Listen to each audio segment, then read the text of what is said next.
네, 경제 인사이트 이어가겠습니다. 지난 토요일이었죠. 우리 시간으로 지난 토요일 날 우리는 16강, 월드컵 16강 올라가서 아주 환호하고 있었지만은 미국에서는 우리 중요한 경제 지표가 또 발표가 됐습니다.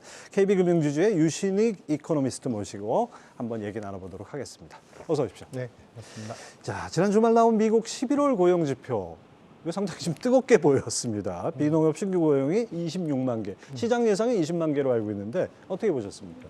그러니까 미국은 지금 사실 이제 수요 상황이 여전히 견조하게 좀 지속이 되고 있고, 이 견조한 속에서 우리가 금리에 민감한 제조업 쪽은 고용이 이제 굉장히 소폭 증가하는, 그러니까 만여 명 증가에 그치는 현상이 나타났는데, 중요한 건 서비스업 쪽에서 일부 도소매나 이 관련된 서비스업은 고용의 감소세가 나타났지만, 교육이라든지 즉 서비스 물가에서 굉장히 중요한 포인트를 계속적으로 물가 상승을 유발했던 그 교육과 그다음에 레저, 그 외에 이제 하스피탈리티, 그러니까 우리 메디케어 쪽에 대한 부분들은 고용이 여전히 강건한 증가세를 보였다라는 것입니다. 즉 이야기인즉슨 뭐냐면 페드가 그동안에 이제 수요 침체를 어느 정도 감내하고서라도 물가를 잡겠다라는 부분이 일부 산업, 굉장히 금리에 민감한 산업에서는 일부 나타나고 있지만, 구조적으로 봤을 때 이 미국의 고용시장의 확장세, 그리고 고용시장 자체 내에 있는 미스매칭, 이런 것들은 여전히 없어지지 않고 있다. 이것은 결국에는 이제 임금 상승을 계속 유발할 요인이 되고, 당분간은 미국 수요를 어느 정도 떠받침하는 그런 이제 팩터가 될 것이다라고 보여집니다. 사실상 완전 고용이다. 이러면 당초 월가나 페드가 예상했던 어떤 시나리오에서 좀 벗어난 거 아닙니까? 이렇게 금리를 빨리 올렸는데 이렇게 고용이 여전히 일어나고 있다는 얘기는 경기 침체가 그 생각만큼 가지 않고 어느 정도 버텨주고 있다. 이렇게 봐야 될까요? 네. 여기서 우리가 두 가지 포인트를 잡아낼 수 있습니다. 첫 번째는 미국은 침체 국면으로 갈 것이지만 이거는 구조적 침체가 아니다. 기술적 침체란 겁니다. 이 기술적 침체와 구조적 침체는 뭐냐면, 구조적 침체는 결국에 사후의 영향 관계가 좀 틀린데요. 그러니까 미국 경기 부양을 하거나 금리 인하를 하지 않으면 도저히 살아날 수 없는 이제 침체를 구조적 침체라고 우리가 간단하게 여기시면 되고, 기술적 침체라고 하면 미국이 어느 정도 성장 패턴을 계속 이어가다가 금리 정책이나 아니면 혹은 재정 정책 때문에 이런 부분에서 압박을 받으면서 경기가 다소 둔화되는, 그 이야기인즉슨 뭐냐면 이 구조적 압박 정책들, 그리고 예를 들어서 금리 정책들이 어느 정도 다시 선회를 한다면 경기는 언제든 살아날 수 있는 기술적 침체 구간이다라는 것이고요. 그다음에 두 번째 포인트는 지금 페드가 물가를 잡기 위해서 지금 거의 이제 1년여간을 달려왔습니다. 그렇죠. 근데 이제 여기서 우리가 생각해 볼 점은, 물가가 페드를 무서워할까? 페드가 물가를 무서워할까?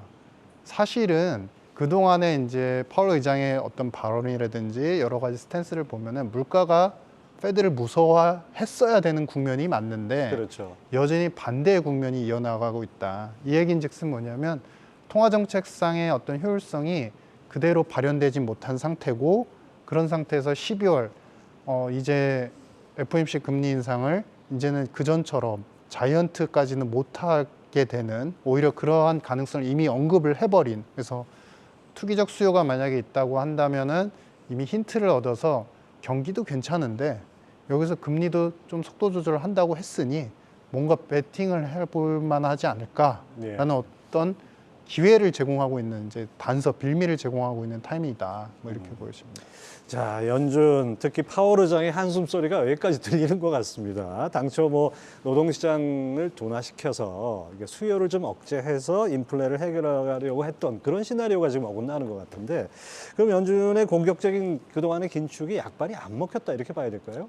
네, 그 약발에서, 그러니까 일부 우리가 좀 분할해 볼 필요는 있습니다. 어느 정도 효과는 조금 이제 미치고 있는 상태이고요. 특히 이제 효과가 미치는 부분은 뭐냐면, 지금 고용시장에서 이번에 실업자들을 숫자를 분할을 해서 확인을 해본 결과, 재취업자들의 실업 그 규모가 상당히 크게 나타났고, 그 구조적으로 봤을 때 우리가 이제 그 임시직이라고 하는 분들은 실업의 숫자가 상대로 적게 나타났습니다. 이야기는 뭐냐면, 재취업을 하기에 좀 힘든 여건이 이제 다소 만들어지고는 있는데 전체 취업자 수로 봤을 때는 여전히 임시직이라든지 파트타임 이쪽을 갖다가 기업들이 선호하다 보니까 고용 시장은 숫자는 괜찮았지만 구조적으로 봤을 때 노동 시장의 어떤 질적 양상, 고용 시장 자체의 질적 구조는 좀 훼손이 되고 있는 것 같다. 네. 그래서 이 부분은 당연히 페드가 원했던 그리고 시도했던 어떤 목적에 맞춰서 어느 정도 좀 훼손이 되고 있는 부분이다라는 것이고요. 다만 이제 여기서 파월 회장이 브루킹 연구소 연설에서도 그런 이야기를 했습니다. 이제 코로나를 겪으면서 퇴직자들이 더 이상 취업을 하지 않으려고 하고 좋은 이제 능력을 가진 노동자들이 일자리에 복귀를 안 하고 있습니다. 그러면서 구조적 미스매칭이 있습니다라고 표현을 했는데 그러한 구조적 미스매칭은 아직 해소가 안 되고 있는 상태인 겁니다. 즉 원하는 사람들은 일을 하지 않고 그리고 거기다가 퇴직자들은 더 빨리 퇴직을 해서 더 이상 돌아오지 않는 상태. 그러니까 이야기인즉슨 뭐냐면 서로 노동시장 자체의 구조, 그다음에 고용하는 사람과 고용을 이제 우리가 일을 하는 사람들의 미스매칭이 있다 보니까 그것 때문에 임금은 적어도 내년 상반기까지 현 수준처럼 높은 상태를 유지해 나갈 가능성이 크다. 그것은 결국엔 수요로 이어지면서 내년 초반까지는 서비스 쪽 중심으로 물가를 계속 압박할 것이다라고 보여집니다. 디맨드 푸시 인플레이션, 그러니까 수요가 견인하는 인플레이션은 여전히 남아 있다. 이렇게 봤을 때는 자 12월 FOMC를 앞두고 이 11월 고용 지표는 연준이 아주 눈여겨보는 지표일 텐데 어떻게 해석을 할까요, 연준에선? 그러니까 연준 입장에서는 애매하게 됐습니다. 뭐 속도 조절에 대한 가능성을 이미 많이 피력을 그렇죠. 했기 때문에 12월 금리에 대해서는 이미 50pp라는 것을 모두 다 기정사실화하고 있고 지금 CME 페드 와치만 하더라도 거의 80%대로 확률을 보고 있습니다. 근데 고용시장은 여전히 괜찮았고 여기서 우리가 앞으로 물가가 기조적으로 더 하락할 수 있는 부분에 대한 단서는 이번 고용 지표에서는 확인하지 못했습니다. 그러면은 12일쯤이죠. 저희가 이제 12일쯤에 그 미국 물가가 발표가 되는데 그때까지 지켜봐야 되는 상황이 됐고 그 물가가 만약에 지금 클리브랜드에서 발표하는 예상치로는 한 7.5가 예상이 되고 있습니다. 헤드라인 CPI 기준으로. 근데 그 숫자에서 크게 벗어나지 않는다고 한다면 그들이 속도 조절을 미리 언급했던 것처럼 언급한 수순대로 이어질 가능성이 있다. 그러면은 12월 FOMC가 50bp 인상으로 끝난다 그러면 내년은 어떻게 보느냐? 내년에 대한 그림은 또 다른 스테이지를 열어놔야 된다는 것입니다. 가봐야 한다는 얘기죠. 왜냐하면 이게 지금 이제 기저효과 때문에 페드는 어느 정도 금리 정책으로 인상을 통해서 어느 정도 던져놓고 시장에서 물가가 좀 압박을 받으면서 자연스럽게 이제 안정화되기를 원했지만 그러한 경로로 가지 않고 있다라는 점. 그다음에 두 번째는 서로 내년도에 전년비 숫자로 좀 줄어든다 하더라도 미국 경제연구소에서 발표하는 체감 물가 수준을 보시면 이 체감 물가는 가정이 많이 소비하는 품목들 위주로만 구성한 물가 지수입니다. 이게 지금 최근에 10월에 9.5% 상승으로 나왔습니다. 이야기인즉슨 뭐냐면 내년도 가더라도 전년비 숫자가 설령 떨어질지언정 일단은 물가 상승에 대한 압박들은 개인들이 느끼는 압박 정도는 상당히 클 것이다. 그래서 내년에 가서 페드는 좀 카드를 또 새롭게 만져야 되는 그런 상황이 되지 않을까라고 판단합니다. 자, 11월 고용 지표를 확인하고 나서 지난 주말 뉴욕 증시는 일제히 하락을 했어요. 그걸 보면은 당초 예상대로라면은 뭐 한 빅스텝 정도. 또 경우에 따라서는 속도 조절 파월 의장 얘기 덕에 뭐 베이비 스텝도 가능성이 있지 않냐 이런 예상까지 있었는데 이거는 이제 무산됐다고 보는 거죠? 네, 약간 이제 모든 지표들이 지금 사실은 애매한 상황이 됐습니다. 애매한 상황이 된 것은 지표도 뚜렷하게 어떤 특정한 방향성을 가르쳐 주지 못하고 있고 그런 와중에 연준이 이미 다 힌트를 줬고 거기에 지금 최근에 이제 미국 10년물 금리를 보시면 그 당일날 다소 오르긴 했지만 결국에 떨어져서 3.5%에 마감을 했습니다.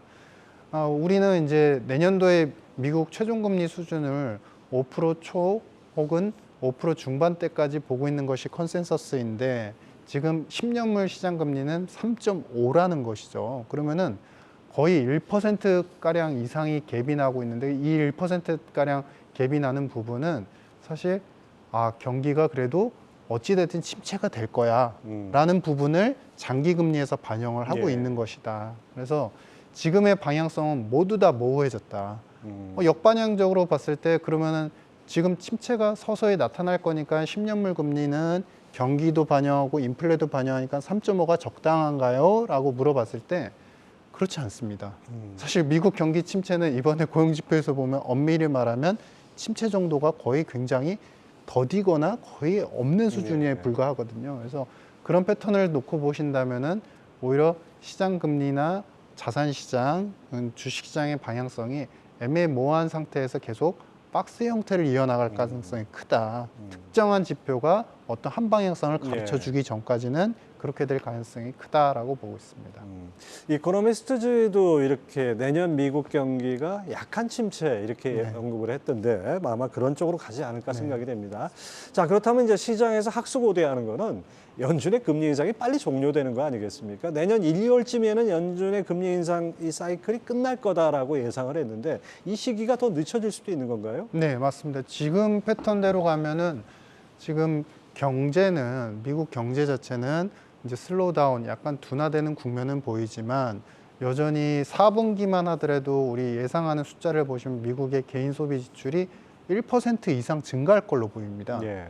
그럼 개인 소비 지출이 고용 시장하고의 선후 관계에서 서로 간의 영향을 포지티브하게 받기 때문에 고용 시장이 12월, 1월 갑작스럽게 구조적으로 침체가 되지 않는다면 내년 상반기 중에도 미국 경제는 상당히 괜찮은, 예상보다 괜찮은 모습을 이어갈 가능성이 있다라는 것이고, 그 이야기인 즉슨 소비가 어느 정도 버텨지면서 미국 물가를 그들이 원하는 만큼, 그리고 시장에서 굉장히 안정적인 시나리오로 봤던 것만큼 CPI 숫자가 빠르게 떨어지진 못할 것이다. 그 이야기는 우리가 그러면은 약간의 궤적을 좀 달리할 필요는 있습니다. 오히려 내년도 상반기에는 금리 인상을 서서히 한다라고 이미 선언을 했기 때문에 금리 인상 패턴은 서서히 가겠지만 내년도 하반기가 됐을 때 YOY, 그러니까 올해 하반기 대비 내년도의 하반기 물가는 오히려 상반기보다 더 높을 수가 있겠구나라는 것을 우리가 힌트를 얻을 수 있겠고요. 그렇게 본다고 한다면은 이게 상반기에 종료될 기준금리 인상 사이클이 아닐 것이다. 내년도 4분기까지 그 스텝은 서서히 조금 나눈다 하더라도 4분기까지 인상할 여지는 우리가 열어놔야 될 것 같고, 그렇게 본다면은 우리가 5% 초중반에서 기준금리가 멈출 것이다라고 단언하기는 힘들 것이다. 물론 여러 가지 이제 구조적 요인이 있습니다. 미국 페드도 이제 금리를 너무 과하게 올리면 경기를 방해하게 되고, 특히나 이제 연방 정부의 예산을 갖다가 힘들게 만들기 때문에 많이 올리는 걸 과잉 긴축을 원하지 않는다라고 이미 표현을 했습니다. 이제 그럼에도 불구하고 체감 물가, 그리고 소비가 죽지 않는 부분, 그리고 내년 상반기보다 오히려 기저 효과를 본다면 하반기에는 물가가 더 오를 수 있다는 부분, 이 세 가지 포인트를 생각해 보신다면 내년 상반기에 우리가 안정적으로 금리 인상 사이클이 5% 초반대에서 이제 끝납니다. 이렇게 선언하기에는 우리가 좀 무리가 있을 것 같다라고 보여집니다. 이게 당초 시장이 기대했던 것과는 좀 다르게 가는 것 같습니다. 좀 약간 안개 속으로 가는 느낌도 드는데요. 근데 이제 이렇게 나눠서 생각해 봐야 될 부분이 있을 것 같아요. 시장하고 실물 경제는 사실 좀 다르지 않습니까? 맞습니다.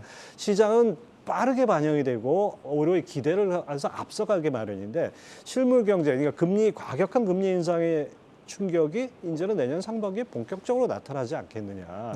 그래서 미국 경제가 과연 이 연준의 고강도 긴축을 견딜 수 있느냐, 뭐 이런 의문도 일각에서 제기하고 있어요. 어떻게 보십니까?